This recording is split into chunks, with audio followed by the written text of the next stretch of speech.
बिस्मिल्लाहिर्रहमानिर्रहीम। अस्सलाम वालेकुम स्टूडेंट्स, मैं हूं हसन फरीद, आपका physics teacher. Students, X rays के पार्ट 1 में हम लोगों ने डिस्कस किया था कि एक्स रेज की प्रोडक्शन किस तरह से होती है, लेकिन आज हम लोग ये डिस्कस करेंगे कि एक्स रेज की टाइप्स क्या हैं। तो आइए स्टार्ट करते हैं आज का लेक्चर। स्टूडेंट्स, इसी लेक्चर के लास्ट पार्ट में हम लोगों ने ये डिस्कस किया था कि एक्स रेज कैसे प्रोड्यूस होती है। उसके एंड पर हम लोगों ने ये डिस्कस किया था कि जो एक्स रेज प्रोड्यूस हुई थी वो दो टाइप्स की थी, और मैंने एक ग्राफ बनाया था जिसको मैंने आज दोबारा आप लोगों के सामने यहाँ पर बना दिया। इस ग्राफ में आप लोग देख रहे हैं कि एक्स रेज दो किस्म की है। एक ये कॉन्टिन्यूस सा ग्राफ है हमारे पास, और एक है पीक्स वाला ग्राफ है। इन पीक्स वाले ग्राफ को हमने बोला था ये कैरेक्टरिस्टिक एक्स रेज है, और ये जो ग्राफ है इनमें जो एक्स रेज आ रही हैं उसको हमने बोला था कि ये कॉन्टिन्यूस एक्स रेज है। तो आज हम देखेंगे कि इन दोनों को पैदा करने की असल क्या वजह है एटॉमिक स्केल पर। यानी हम देखेंगे what is the origin of production of peak या characteristic X rays and what is the origin of production of continuous X rays. तो पहले हम कैरेक्टरिस्टिक एक्स रेज को देखते हैं, यानी पहले देखते हैं कि ये वाली लाइंस क्यों आ रही ग्राफ के ऊपर। तो इसलिए हम पहले देखेंगे origin of characteristic X rays. तो कैरेक्टरिस्टिक एक्स रेज क्या होती है? कैरेक्टरिस्टिक एक्स रेज वो होती है जिनकी स्पेसिफिक वेवलेंथ है। यानी आप देख रहे हैं आपको ये वाली वेवलेंथ मिल रही है, ठीक है, एक्स एक्सिस पर वेवलेंथ है ना, तो ये वाली वेवलेंथ मिल रही है, और फिर ये वाली वेवलेंथ मिल रही है, फिर उसके दरम्यान में ये गैप है, ये वाली वेवलेंथ आपके पास कैरेक्टरिस्टिक नहीं है, तो फिर ये वाली हमारे पास ये कैरेक्टरिस्टिक एक्स रेज आ रही है। तो इसका मतलब कैरेक्टरिस्टिक एक्स रेज जो है वो क्या होती है, वो ग्राफ के ऊपर कुछ स्पेसिफिक वेवलेंथ्स होती है जो पी के तौर पर हमें नजर आ रही होती है। These X-rays consist of series of specific wavelengths। कुछ खास वेवलेंथ्स होती हैं, सारी वेवलेंथ्स नहीं होती, इसमें चंद एक वेवलेंथ्स होती हैं, और स्पेसिफिक फ्रीक्वेंसीज भी कह सकता हूं मैं, and hence called characteristic X-rays. अब कैरेक्टरिस्टिक इसको क्यों बोलते हैं? क्योंकि जब हम लोगों ने ये ग्राफ बनाया, सपोज करिए ये ग्राफ है टंगस्टन के लिए, जब हम लोगों ने टंगस्टन की बजाय ये ग्राफ मोलिब्डेनम के लिए बनाया तो वो बिल्कुल डिफरेंट था। उसमें भी पीक्स थी, उसमें भी कैरेक्टरिस्टिक एक्स-रेज थी, लेकिन जो वेवलेंथ ये एमिट कर रहा है ना कैरेक्टरिस्टिक एक्स-रेज के तौर पर, जो मोलिब्डेनम था वो कोई और वेवलेंथ एमिट कर रहा था, जो टंगस्टन है वो कोई और करता है, ठीक है। तो डिफरेंट मेटल से जब आप एक्स-रेज प्रोड्यूस करेंगे आप देखेंगे उनकी कैरेक्टरिस्टिक एक्स-रेज डिफरेंट होंगी। जब हर एलिमेंट की कैरेक्टरिस्टिक एक्स-रेज डिफरेंट होंगी तो यही एक्स-रेज उनकी आइडेंटिफिकेशन की वजह भी बन सकती है, क्योंकि सबकी डिफरेंट है। जैसे आपकी शनाख्ती कार्ड का जो नंबर होता है वो सबका डिफरेंट होता है, और वही आपकी पहचान होती है। तो इस तरह से हर मेटल की जो एक्स-रेज हैं, कैरेक्टरिस्टिक एक्स-रेज हैं, वो डिफरेंट होती हैं, तो वो उनकी पहचान भी बन सकती है, तो वो आइडेंटिफिकेशन ऑफ दोज एलिमेंट्स के काम आ सकती हैं। Characteristic X rays are different for every element, that's why they are used in identification of elements.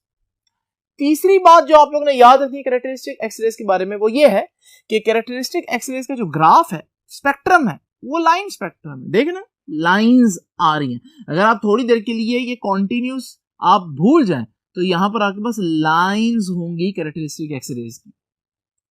उसके बाद अब देखते हैं कि ये कैरेक्टरिस्टिक एक्स-रेज क्यों प्रोड्यूस हो रही है, एटम के अंदर ऐसा क्या हो रहा है। तो कॉज ऑफ प्रोडक्शन डिस्कस करते हैं। जो कॉज ऑफ प्रोडक्शन आपके जहन में आ सकता है वो ये है कि यार एटम फोटॉन्स तो एमिट करता है, ये हम लोगों ने पढ़ा हाइड्रोजन के केस में। जब हम हाइड्रोजन को एक्साइट करते हैं इलेक्ट्रॉन हायर लेवल पर चला जाता है, और फिर वो डी एक्साइट होकर जब वो निचले लेवल पर आता है, ये जो ट्रांजिशन होती है, इस ट्रांजिशन के नतीजे में हमारे पास रेडिएशन एमिट होती है, और इन रेडिएशन को हम लोगों ने चैप्टर नंबर 20 के स्टार्ट में पढ़ा भी था। लेकिन आपने नोट किया होगा कि हाइड्रोजन में वो जो रेडिएशन एमिट हुई थी, वो जो स्पेक्ट्रल लाइंस बनी थी, वो तीन किस्म की थी।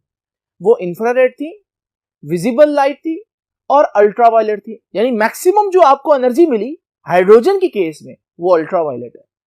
तो हाइड्रोजन एक्स-रेज प्रोड्यूस नहीं कर सकता। तो कौन एक्स-रे प्रोड्यूस कर सकता है? अगर हम इस ट्रांजिशन के हिसाब से देखें तो वो एलिमेंट्स जो हैवी एलिमेंट्स होंगे उनकी ऑर्बिट्स में एनर्जी गैप इतना ज्यादा होगा कि वो एक्स-रेज प्रोड्यूस कर सकती हैं ट्रांजिशन के नतीजे में। लेकिन हाइड्रोजन, क्योंकि उसका एनर्जी गैप दो ऑर्बिट्स के दरमियान बहुत कम है, तो वो एक्स-रेज प्रोड्यूस नहीं कर सकती। द ट्रांजिशन ऑफ इलेक्ट्रॉन्स, वो जो ट्रांजिशन ऑफ इलेक्ट्रॉन्स हमने पढ़ा हायर से लोअर जो जंप करता है इन द हाइड्रोजन या फिर और other light elements, results in emission of spectral lines. उनके नतीजे में स्पेक्ट्रल लाइंस बनती हैं किस रीजन में? In infrared, visible and UV region of electromagnetic spectrum.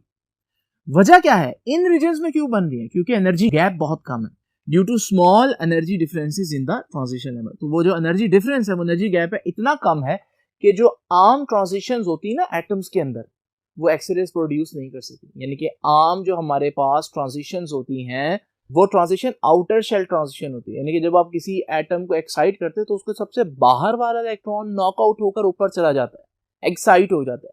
तो यहां से मैं इसको देखूंगा, ट्रांजिशन तो है, लेकिन कौन ट्रांजिट कर रहा है, कौन जा रहा है, बाहर वाला इलेक्ट्रॉन। तो इसे कहेंगे आउटर शेल ट्रांजिशन। तो आउटर शेल ट्रांजिशन के हिसाब से अगर हम देखें तो हमारे पास एक्सरेज प्रोड्यूस नहीं हो सकती। तो फिर कहां एक्सरेज प्रोड्यूस हो सकती है? याद रखिएगा, एक्सरेज या characteristic X rays are produce due to inner shell transition.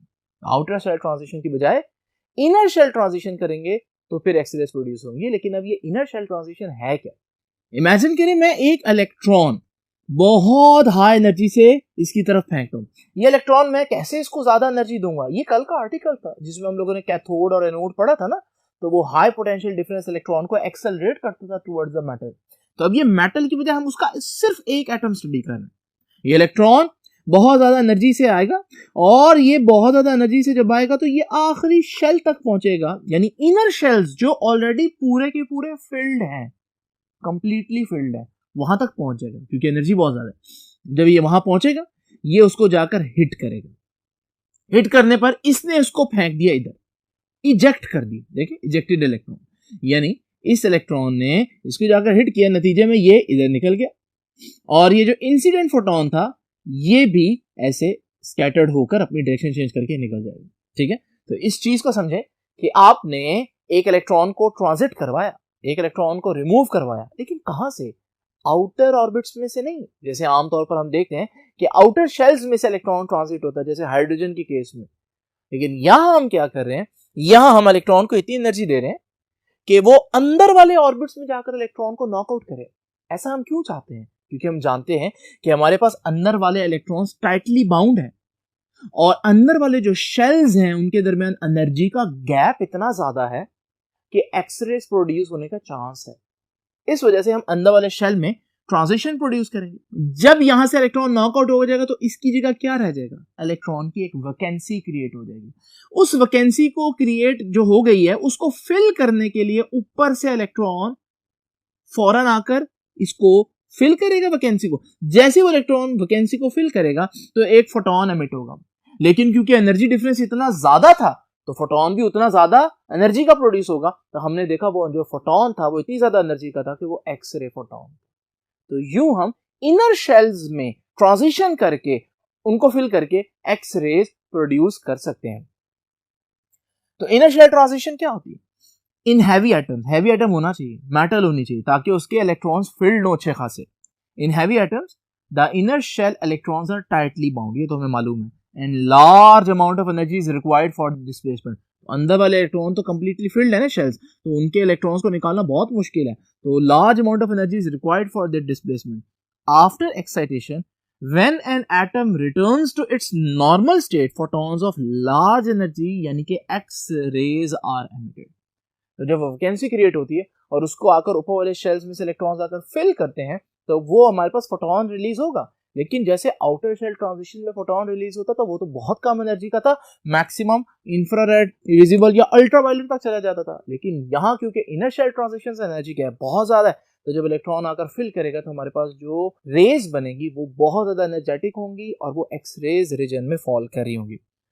अब यहाँ पर हम दो चीजें मजीद देखेंगे कि के अल्फा एक्स रेज क्या होती है और के बीटा एक्स रेज क्या होती है।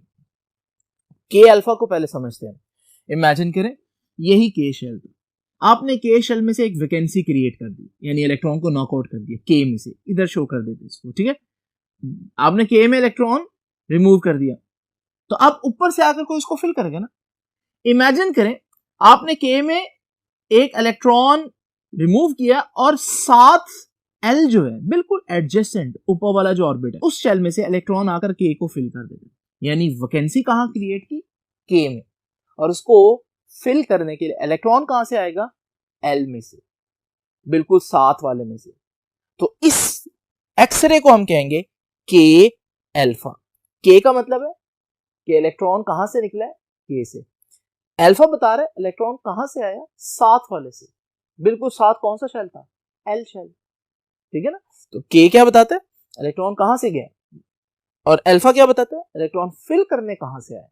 तो अगर अल्फा है तो साथ वाले से है, बीटा है तो एक छोड़कर आया होगा, गैमा है तो दो छोड़कर तीसरे शेल से आएगा, ठीक है। तो मैं इसको एक्सप्लेन करता हूं कि अल्फा एक्स रेज क्या होता है। Removal of electron from K shell produces a vacancy in K shell. If electron from L shell jumps to occupy the hole, अगर वो वैकेंसी जो क्रिएट हुई है के में, उसको बिल्कुल साथ वाला यानी कि एल जो है वहां से इलेक्ट्रॉन आकर फिल करे, the emitted X ray is called K alpha X ray. फिर उसे कहते हैं के अल्फा एक्सरे। के अल्फा में दो नाम है, के अल्फा। के क्या बता रहा है कि इलेक्ट्रॉन निकला कहां से, अल्फा क्या बता रहा है इलेक्ट्रॉन फिल करने कहां से आया, ठीक है। और अगर उस एक्सरे को के अल्फा कहना तो उसकी फ्रीक्वेंसी को भी के अल्फा कहूंगा, ठीक है। तो उसकी फ्रीक्वेंसी एफ के अल्फा।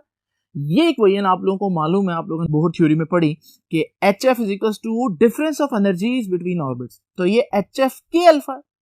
तो डिफरेंस ऑफ एनर्जी क्या होगा, जहां से इलेक्ट्रॉन आ रहा है फिल करने माइनस जहां से इलेक्ट्रॉन गया है, तो ई एल माइनस ई के, ठीक है, क्योंकि एल शेल और के शेल था तो उन्हीं का डिफरेंस आएगा। अब जरा सोचे के बीटा एक्सरेज क्या होंगी। तो के बीटा एक्सरेज में के क्या बता रहा है कि आपने इलेक्ट्रॉन रिमूव कहां से किया, के से किया। बीटा क्या बता रहा है, बीटा ये बता रहा है कि उसको फिल करने के लिए इलेक्ट्रॉन उसके साथ वाले ऑर्बिट्स यानी एल से नहीं आया, बल्कि उसको छोड़कर उससे ऊपर वाले ऑर्बिट्स यानी एम में से आया। तो ये हमारे पास के बीटा हो जाएगा। Removal of electron from K shell produces a vacancy in K shell if electron jumps from M shell, यानी साथ वाला तो एल था, ठीक है, तो बजाय वो साथ वाले से आता वो एम से आ रहा है। तो जब वो एम से आकर के में जंप करेगा तो इसे कहते हैं के बीटा।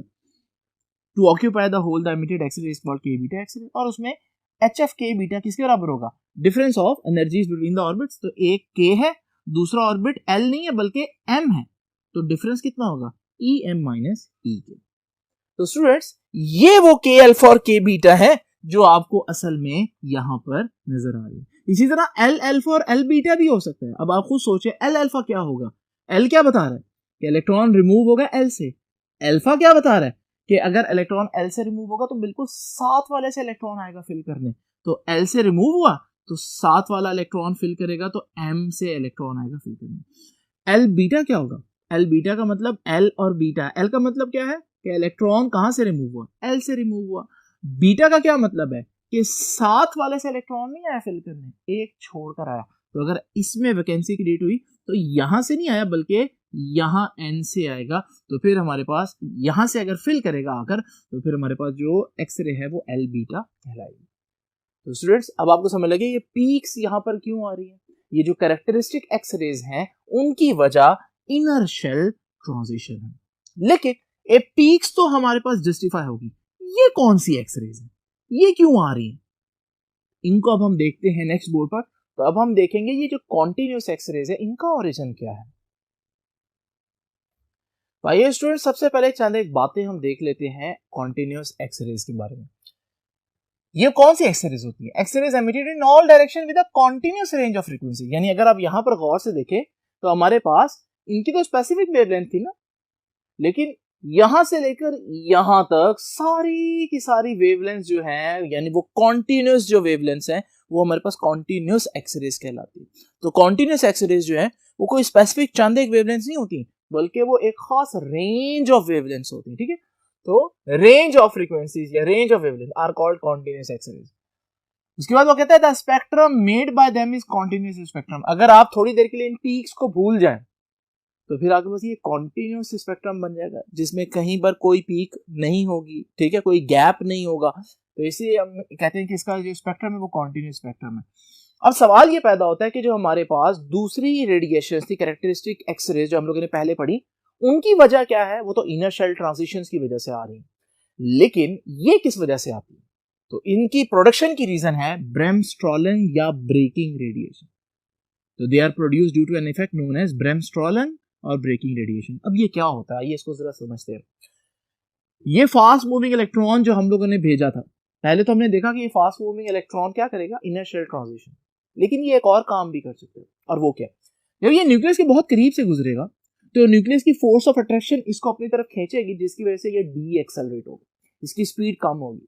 ये बात हम लोग पहले पढ़ चुके हैं कि जब चार्ज डी एक्सेलरेट हो तो चार्ज के डी एक्सेलरेट होने से इलेक्ट्रोमैग्नेटिक वेव्स जनरेट होती है। वो जितना तेजी से डी एक्सेलरेट हो, डी एक्सेलरेशन रेट जितना हाई हो, उतना हमारे पास जो रेडिएशन एमिट होंगी वो हाई फ्रीक्वेंसी की होंगी। तो यहां पर क्योंकि इलेक्ट्रॉन न्यूक्लियस के करीब से गुजरा है, तो यहां पर जो एक्सेलरेशन है, डी एक्सेलरेशन है, वो बहुत स्ट्रांग होगा। इतना स्ट्रांग होगा कि जो हमारे पास उसके डी एक्सेलरेशन से जो इलेक्ट्रोमैग्नेटिक वेव्स जनरेट होंगी, वो इलेक्ट्रोमैग्नेटिक वेव्स हमारे पास एक्स रेज रीजन में फॉल करेंगी, इतनी ज्यादा एनर्जी होगी। तो ये देखिए, when a fast moving electron bombard the target, they are suddenly slowed down, अचानक से वो स्लो होंगे। क्यों? Due to the electrostatic force of attraction of nuclei of target. ठीक है, इस वजह से these impacting electrons emit radiations as they are deaccelerated by the target। ठीक है जी, क्योंकि वो डीएक्सेलरेट हुआ तो वो क्या करेंगे?